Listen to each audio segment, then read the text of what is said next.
یا ایھا الذین آمنوا انما الخمر والمیسر والانصاب والازلام، اے ایمان والو، اے ایمان کا دعویٰ کرنے والو، سوائے اس کے نہیں، بس صرف الخمر والمیسر، کہ یہ جو شراب اور جوا ہے، والانصاب، اور یہ جو بت ہیں اور بت خانے ہیں، والازلام، اور یہ جو فال نکالنے کے تیر ہیں، رجس من عمل الشیطان، یہ ناپاک ہیں، پلید ہیں، من عمل الشیطان، اور یہ شیطانی اعمال میں سے ہیں، فاجتنبوہ، پس تم اس سے بچ جاؤ، لعلکم تفلحون، تاکہ تم کامیاب ہو جاؤ۔ اچھا جی، یہ قرآن پاک میں شراب اور جوئے کے بارے میں یہ تیسرا حکم ہے۔ اس سے پہلے سورہ بقرہ کی آیت نمبر 219 کے اندر اور سورہ نساء کی آیت نمبر 43 کے اندر دو حکم آ چکے تھے۔ ایک حکم تو یہ آیا کہ یسألونک عن الخمر والمیسر، کہ آپ سے جوئے اور شراب کے بارے میں پوچھتے ہیں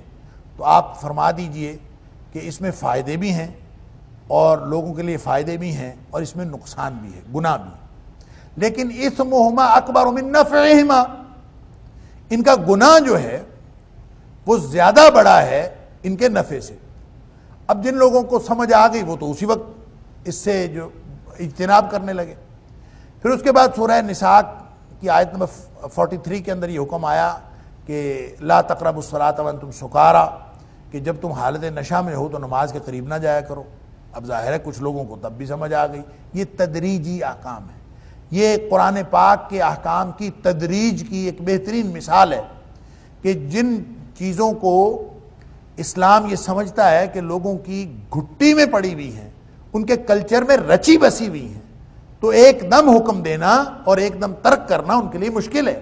لہٰذا جب ایک دم ترک کرنا مشکل ہے تو قرآن ایک دم حکم بھی نہیں دیتا، بلکہ ان کے کلچر کی، ان کی اس فطرت کی رعایت کرتا ہے اور آہستہ آہستہ ایک گراؤنڈ بنا کے تدریج کے ساتھ اب یہ تیسرا اور آخری حکم آ رہا ہے کہ انما الخمر والمیسر والانصاب والازلام۔ یہاں پہ دو چیزیں اور ایڈ ہو گئیں، اور یہ دو چیزیں جو ایڈ ہوئی ہیں یہ سورہ مائدہ کی آیت نمبر 3 میں ذکر ہو چکی ہیں۔ ایسا نہیں ہے کہ اس سے پہلے اس کو حرام چیزوں میں شامل نہیں کیا گیا، یہ حرام چیزوں میں شامل ہو چکی ہیں، اور جو 11 چیزیں آیت نمبر 3 میں حرام کی گئی ہیں اس کے اندر یہ دونوں چیزیں بھی شامل ہیں۔ انصاب نسب، وما ذبح علی النصب وہاں کہا گیا تھا، اور وہاں پہ یہاں پہ انصاب مطلقاً کہہ دیا گیا ہے۔ انصاب سے مراد ایسی جگہیں ہیں جس جگہ پہ اللہ کے علاوہ کسی اور کی پوجا کی جائے،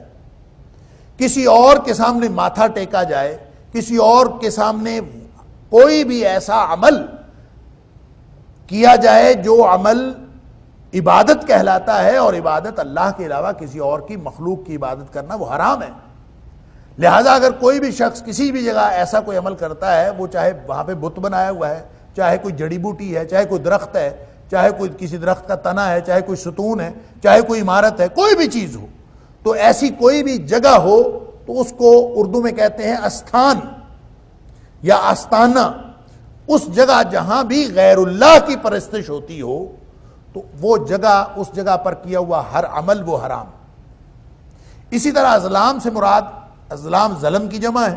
اور ازلام سے مراد وہ تیر ہیں جن سے فال نکال لی جاتی تھی، اور ہم یہ پڑھ چکے ہیں ان تستقسموا بالازلام، اور یہ دو قسم کے کام کرتے تھے۔ ایک تو یہ کہ اس سے فال نکالتے تھے، قسمت کا حال معلوم کرتے۔ تستقسموا کے دو معنی ہیں، ایک قسمت کا حال معلوم کرنا،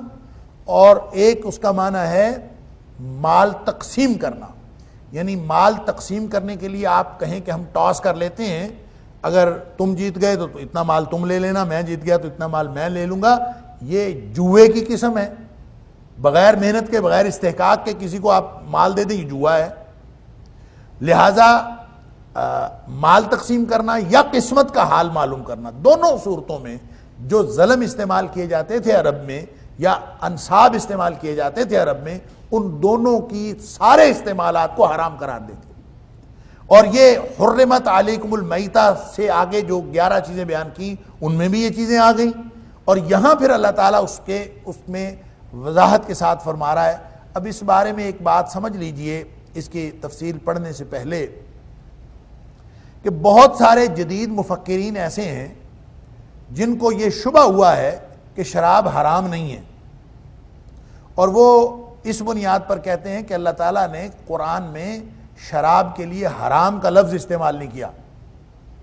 بس یہ کہا ہے، اور وہ یہی آیت ہے فائنل جو اس کے بارے میں آخری حکم ہے، تو چونکہ اللہ نے یہی کہا ہے کہ فَاجْتَنِبُوهُ، اس سے اجتناب کرو، بچو، تو وہ کہتے ہیں کہ اس کا مطلب تو یہ ہے کہ ایسے جیسے کسی بچے کو کہہ دیتے ہیں کہ یہ فلاں چیز بری ہے، اس سے بچا کرو، تو کسی بچے کو اگر کہہ دیا جائے کہ اس چیز سے بچا کرو، اس کا مطلب یہ تھوڑی ہوتا ہے کہ وہ حرام ہو گئی۔ تو لفظ حرام کے ساتھ چونکہ حرام نہیں کیا گیا، اس لیے شراب حرام نہیں ہے، اور شراب کی حلت پر بہت سارے جدید ذہن کے جو مفکرین ہیں، سو کالڈ مفکرین، ان کے باقاعدہ مضامین چھپے ہوئے ہیں کہ یہ شراب جو ہے وہ حرام نہیں ہے، یہ تو بس ایسے بری چیز ہے، اس سے بچنا چاہیے۔ البتہ یہ حرمت کے معنوں میں نہیں ہے، اور نہ ہی وہ اس حد کو مانتے ہیں جو نبی اکرم صلی اللہ علیہ وسلم نے شراب پینے کی، شراب نوشی کی سزا کے طور پر جو مقرر کیا، اس کو بھی وہ نہیں مانتے۔ اب سن لیجئے،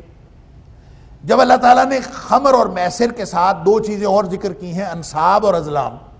اور یہ انصاب اور ازلام آیت نمبر 3 میں ان 11 چیزوں میں شامل ہیں جن کو حرمت کہہ کے بیان کیا گیا۔ حرام کا ذکر آیا ہے کہ نہیں آیا؟ حرمت، جو چیزیں حرام ہیں اس میں ازلام اور انصاب ہے، یہاں خمر اور میسر کو انصاب اور ازلام کے سیکوینس میں بیان کیا گیا ہے، لہذا یہ 4 چیزیں ایک جیسی ہیں حکم کے اعتبار سے، اور جب انصاب اور ازلام حرام ہیں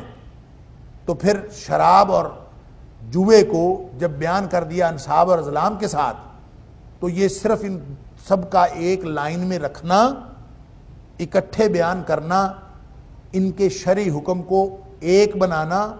یہی اس بات کی دلیل ہے کہ یہ حرام ہے، آگے کچھ بھی نہ کہا گیا ہو۔ اگر صرف یہ کہہ دیا جائے کہ انصاب اور ازلام اور خمر اور میسر ایک جیسے ہیں، تو انصاب اور ازلام کے حرام ہونے کی دلیل آیت نمبر 3 میں پڑھ چکے ہیں، لہذا جب یہ انصاب اور ازلام حرام ہے تو خمر اور میسر کیوں نہیں حرام؟ تو یہ ایک سیکوینس میں بیان کرنا، یہ اٹ سیلف اس بات کی دلیل ہے کہ یہ حرام ہے، لہذا اس کی اور کوئی حرمت کی دلیل کی ضرورت ہی نہیں ہے۔ البتہ قرآن نے یہ کہا رجسن، یہ سارے ناپاک اور پلید کام ہیں۔ اب ناپاک اور پلید حلال ہوتا ہے؟ ناپاک اور پلید اگر قرآن آگے کچھ بھی نہ کہے تو یہ دلیل ہے، رجس کہنا کہ یہ ناپاک اور پلید ہیں، یہ دلیل ہے کہ وہ حلال نہیں ہیں۔ پھر آگے فرمایا من عمل الشیطان، دیکھتے جائیے، من عمل الشیطان، یہ شیطانی کاموں میں سے ہیں۔ اب شیطان دنیا میں 2 ہی تو کام ہیں، ایک رحمانی کام ہے، ایک شیطانی کام ہے۔ رحمانی کام حلال ہے، شیطانی کام حرام ہے، لہذا من عمل الشیطان کہہ دیا تو یہ تو ایک اس سے بھی بڑی دلیل آ گئی، رج سے بھی، ناپاک بھی ہے، پلید بھی ہے، اور یہ شیطانی کاموں میں سے ہے، تو پھر آگے اگر فَاجْتَنِبُوهُ کا لفظ نہ بھی آتا تو بھی یہ حرام تھا، لہذا اس کے بعد فرمایا فَاجْتَنِبُوهُ، سمپلی نہیں کہا کہ جناب فلاں چیز ہے اس سے بچا کرو، یہ نہیں کہا۔ 3 دلیلیں فَاجْتَنِبُوهُ کے لفظ سے پہلے اسی آیت میں 3 دلائل موجود ہیں۔ انصاب و ازلام کے ساتھ اس کو ایک لائن میں رکھنا، ایک سیکوینس میں بیان کرنا، یہ حرمت کی دلیل ہے۔ رجس کہنا حرمت کی دلیل ہے، من عمل الشیطان کہنا یہ بھی حرمت کی دلیل ہے۔ پھر جا کے کہا ہے فَاجْتَنِبُوهُ، یہ حرام ہیں، اس سے بچا کرو، اس سے بچ جاؤ، لعلکم تفلحون۔ اور یہ ایک اور دلیل ہے کہ بچ جاؤ گے تو کامیاب ہو جاؤ گے، نہیں بچو گے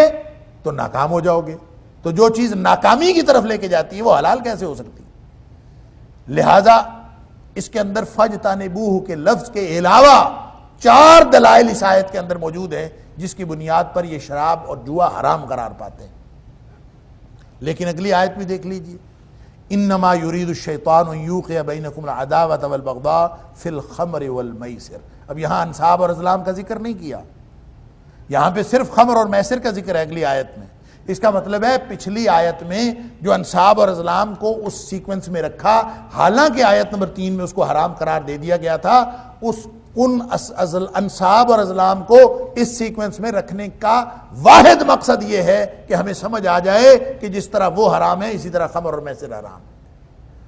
اب دوسری آیت میں ان کا ذکر نہیں کیا، فرمایا انما یرید الشیطان، کہ پس بے شک یا سوائے اس کے نہیں، یرید الشیطان، شیطان تو یعنی اور کوئی بات نہیں ہے، بس صرف یہ بات کہ شیطان یہ چاہتا ہے ان یوقع بینکم العداوۃ والبغضاء فی الخمر والمیسر، کہ وہ شراب اور جوے کے ذریعے تمہاری آپس میں دشمنیاں ڈال دے، ان یوقع تاکہ وہ ڈال دے بینکم تمہارے درمیان العداوۃ والبغضاء، دشمنی اور بغض۔ عداوت ہوتی ہے ظاہری دشمنی، بغض ہوتا ہے باطنی دشمنی۔ تو ویسے عداوت اور بغض دونوں مترادف ہیں، لیکن جب یہ اکٹھے استعمال ہوتے ہیں تو اس میں تھوڑا سا فرق ہے کہ ظاہری طور پر بھی تمہیں ایک دوسرے کا دشمن بناتا ہے شیطان، کس میں؟ شراب اور جوے کے ذریعے سے، اور باطنی طور پر بھی تم ایک دوسرے کے خلاف نفرت کرنے لگ جاتے ہو۔ یہ شراب اور جوے کے اثرات ہیں، لہذا یہ شیطانی عمل ہے، اور شیطان اس کے ذریعے سے اپنی کاروائی کرتا ہے۔ کیا کاروائی کرتا ہے؟ ان یوقع بینکم العداوۃ والبغضاء فی الخمر والمیسر، وہ شراب اور جوے کے ذریعے سے تمہارے اندر نفرتیں پیدا کرتا ہے۔ اب جس نے شراب پی ہوئی ہو، ظاہر ہے اس کو تو کچھ نہیں پتا، اس کو نہ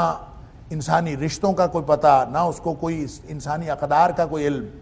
اور وہ بالکل اس وقت جب وہ ٹن ہوا ہوتا ہے شراب پی کے، تو وہ جو بھی عمل کرے گا وہ لوگوں میں، انسانوں میں نفرت کا باعث ہوگا، باہمی دشمنی کا باعث ہوگا۔ کتنی لڑائیاں، کتنے بڑے مسائل جو شراب پینے کی وجہ سے رونما ہوتے ہیں، جتنے بڑے بڑے واقعات، تو وہ ساری کے سارے قرآن پاک کے اسی حکم کی تشریح ہیں اور اس کی وضاحت۔